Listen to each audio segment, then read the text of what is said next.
À 60 km au sud de Mossoul, Al-Oud et ses 5000 habitants ont été libérés de Daesh en octobre 2016. Mais le village a payé cher sa résistance, près de 400 morts et des dizaines de disparus que leurs familles, comme celle de Sultana, attendent toujours. Daesh nous est tombé dessus. Ils ont tout détruit ici et ils nous ont pris Ahmed. Il nous a laissé 2 enfants, ce garçon et cette fille.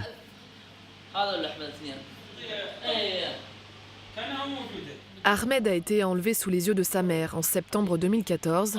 Elle n'a rien pu faire.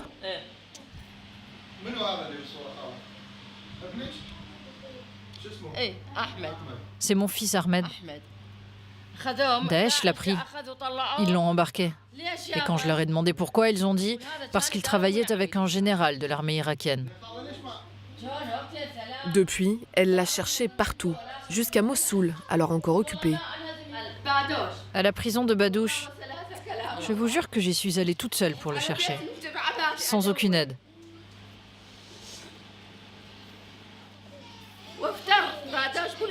Je l'ai cherché partout dans Badouche, mais je ne l'ai pas trouvé. Depuis 3 ans, Sultana n'a aucune nouvelle de son fils.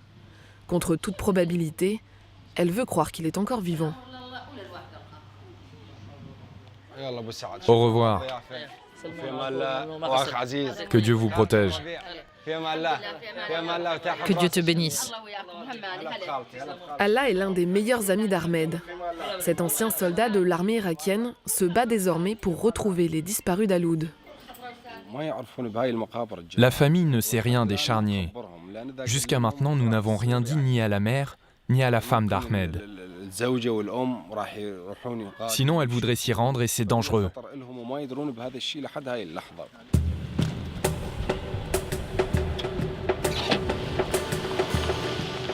Allah pense que son ami et les autres victimes de Daesh sont enterrés à proximité. Mais les terroristes ont miné toute la zone, et surtout les charniers, pour faire un maximum de victimes même après leur départ.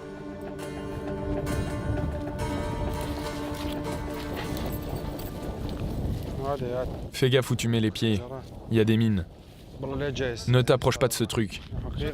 Attention, il y a des traces d'explosifs. Hors de question pour Allah d'avancer sans un démineur qui nettoie la zone depuis quelques mois. Plusieurs villageois sont déjà morts sur le site. Vous voyez, ils tuaient les martyrs ici. Ils les alignaient là. Là, vous pouvez voir une dent. Et les bracelets en plastique qui leur attachaient les mains. Ça, ce sont les bandeaux pour les yeux. Et on voit bien les trous des balles et des taches de sang.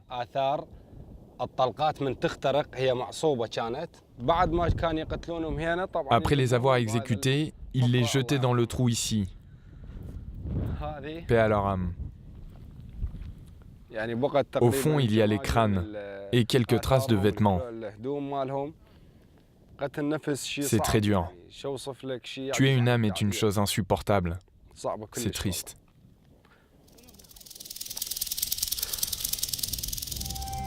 Malgré les risques, Allah fouille la zone à la recherche d'indices.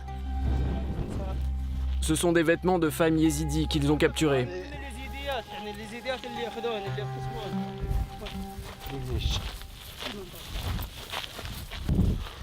Et ici, ce sont des vêtements d'enfants. Leurs corps ont été retrouvés là-bas. Vous voyez, ça appartient à un enfant de 2 ans. Pas plus. Et ça, c'est un gant de femme.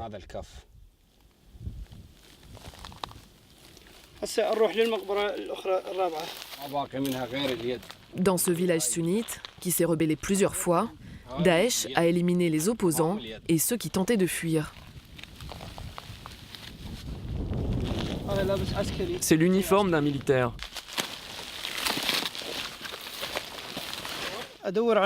J'essaye de trouver n'importe quel document qui m'aiderait à identifier le cadavre. On essaie de les reconnaître par les vêtements, mais c'est impossible. Ils sont trop détériorés.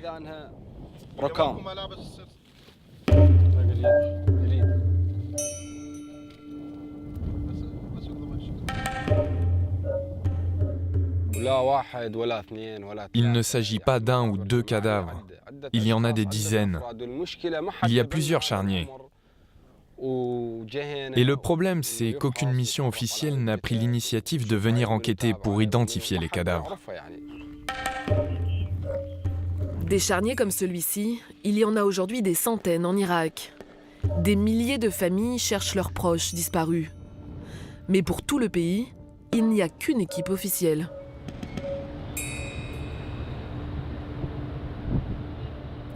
À Bagdad, c'est Fawaz Abbas qui porte cette lourde responsabilité.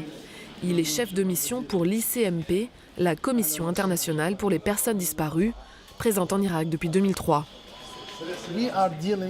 On aborde les charniers comme des scènes de crime. Tout est destiné à être présenté devant les tribunaux. Tous les restes, toutes les preuves collectées seront utilisées non seulement pour identifier les victimes, mais aussi pour traduire les criminels en justice. L'ICMP est là pour garantir que tout se déroule selon les standards internationaux. L'ICMP est financée par des dons de différents États. Elle a formé près de 500 personnes en Irak, une fierté pour Fawaz. Reste maintenant à faire coopérer des institutions irakiennes peu habituées à travailler ensemble. Les véhicules, c'est OK. Le seul problème, c'est que nous n'avons pas encore reçu la subvention du ministère. Institut médico-légal, département national des charniers, ministère, milice, chaque mission implique au moins 4 ou 5 acteurs différents. On doit traiter avec de nombreux organismes. On doit se coordonner, et tout ça selon les lois irakiennes. Donc c'est compliqué, c'est difficile. Après des semaines de tractation, les équipes s'apprêtent enfin à partir sur le terrain. Dans les locaux de l'ICMP, James, archéologue médico-légal, prépare le matériel. On vérifie qu'on a bien tout pour la route, que tout est chargé, car la dernière chose qu'on veut faire, c'est arriver là-bas et réaliser qu'il manque un fil, des câbles, une batterie ou la crème solaire.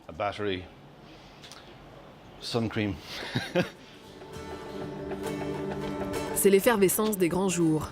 L'Irlandais, en Irak depuis 2012, est heureux de partir avec Zia, son homologue irakien.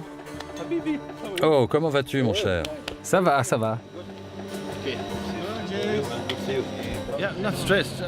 Je ne dirais pas que je suis stressé, mais plutôt très impatient d'y retourner pour continuer à ramener les cadavres. Mettre en pratique ce qu'on t'a appris pour exhumer ces corps du mieux possible et les redonner à leurs familles, c'est incroyablement puissant. Mais en Irak, c'est aussi très risqué. Gilet pare-balles, garde du corps armé, le protocole de sécurité est lourd. Aujourd'hui, Fawaz, James et une vingtaine de techniciens partent pour Tikrit, à 3 heures au nord de la capitale. Le véhicule est blindé.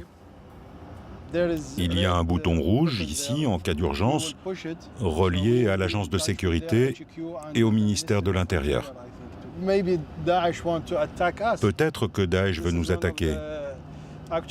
C'est en fait ce qu'on craint le plus, parce que, vous savez, on essaye de mettre à jour leurs crimes, de dire au monde ce qu'ils ont fait.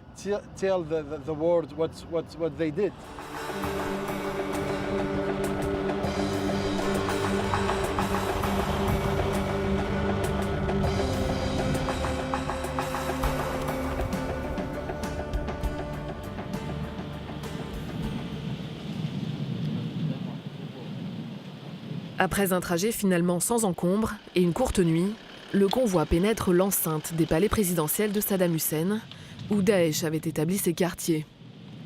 Une zone d'une 60aine de palais bombardés par la coalition en 2015. Ici, en juin 2014, Daesh a exécuté 1700 jeunes recrues de l'armée irakienne, des chiites majoritairement. Cette tuerie, connue comme le massacre de Speicher, a traumatisé l'Irak. Tous les membres de l'équipe sont encore marqués par l'horreur des événements. Il y a encore du sang là. Ça n'a pas été nettoyé ? C'était ici la tuerie. La plupart des victimes ont été tuées ici et jetées dans la rivière.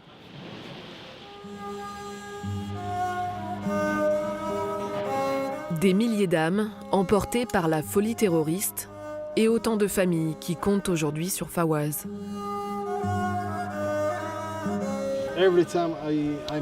Chaque fois que je rencontre les familles, j'ai du mal à retenir mes larmes. Toutes les mères me disent « Ça fait 3 ans maintenant, où est mon fils? Je veux trouver la paix. » Selon les coutumes locales et celles de l'islam, quand une personne est tuée, on doit tout faire pour l'enterrer, pour pouvoir ensuite lui rendre visite et réciter le Coran sur sa tombe. Malheureusement, on n'a pas encore pu apaiser toutes les familles.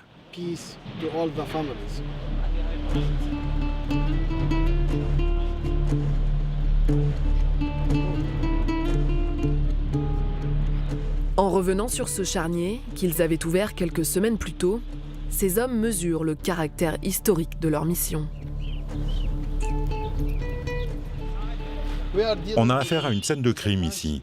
Peut-être que des restes ou des preuves seront détruits ou perdus si ce sont des personnes non professionnelles qui les prélèvent. Les abords du site renseignent déjà sur le déroulé des événements.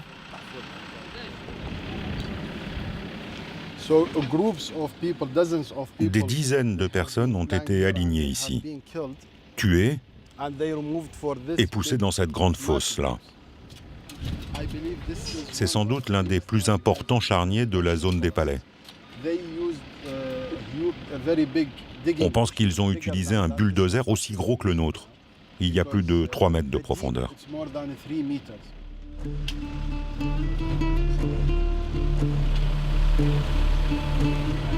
Je creuse ici. Pas trop profond, hein?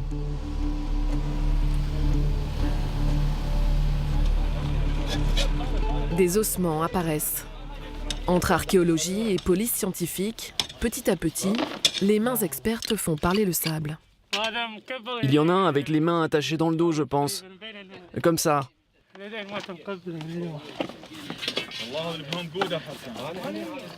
Cheville gauche. Ah ok, cheville droite.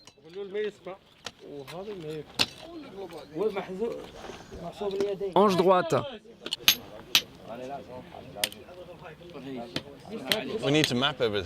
Il faut tout cartographier pour des raisons juridiques, car pour un tribunal, il faut une représentation très précise de l'empilement des restes. Vous savez, une photo n'est jamais suffisante. Cartographie, mesure, numérotation. Les hommes suivent une procédure dont la rigueur a déjà fait ses preuves sur d'autres terrains, comme en ex-Yougoslavie. Ça, c'est l'étiquette avec le numéro du charnier et du cadavre. Ce papier reste avec les corps jusqu'à l'institut médico-légal. Soudain, au milieu des ossements, la découverte d'un objet pourrait remettre en cause le scénario des exécutions. On a trouvé une douille.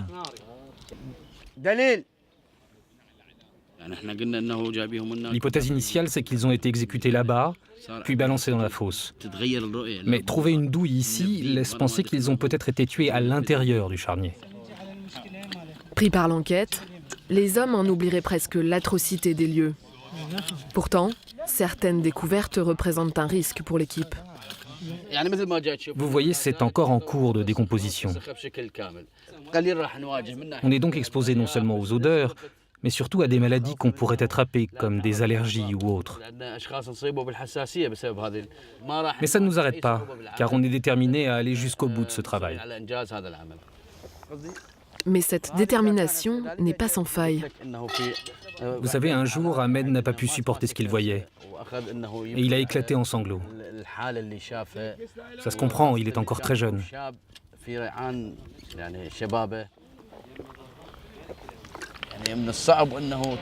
C'est très dur de découvrir des cadavres d'enfants dans les charniers,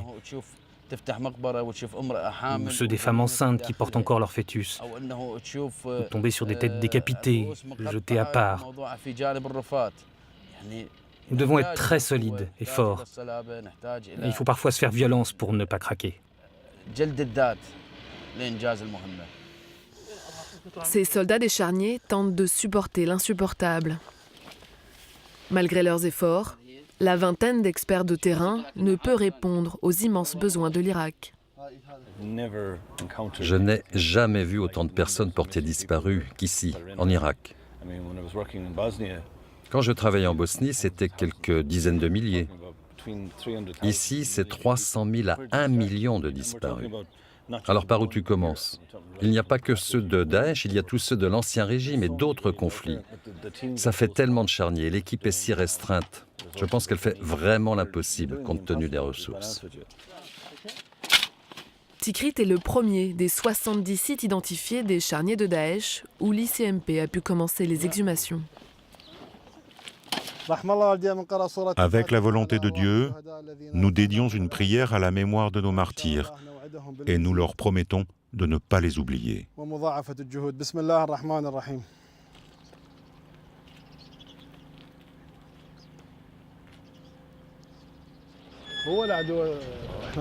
Les premiers corps sont envoyés vers Bagdad. Mais il en resterait au moins 80 à exhumer.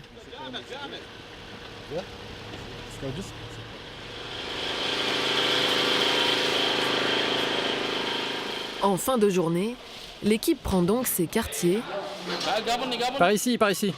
dans un des palais plus ou moins réaménagés.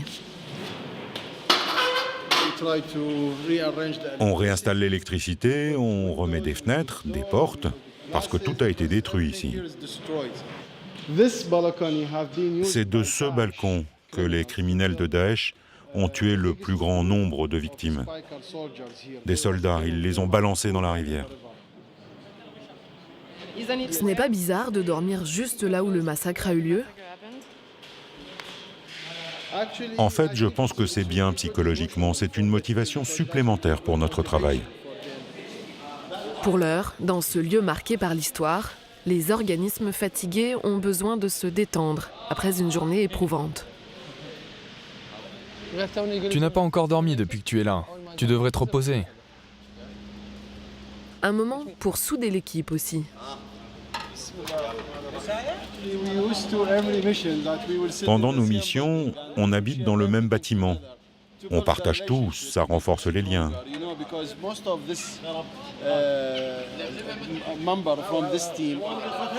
Vous savez, la plupart des hommes ici ont eux-mêmes des proches disparus. On partage tous cette tragédie.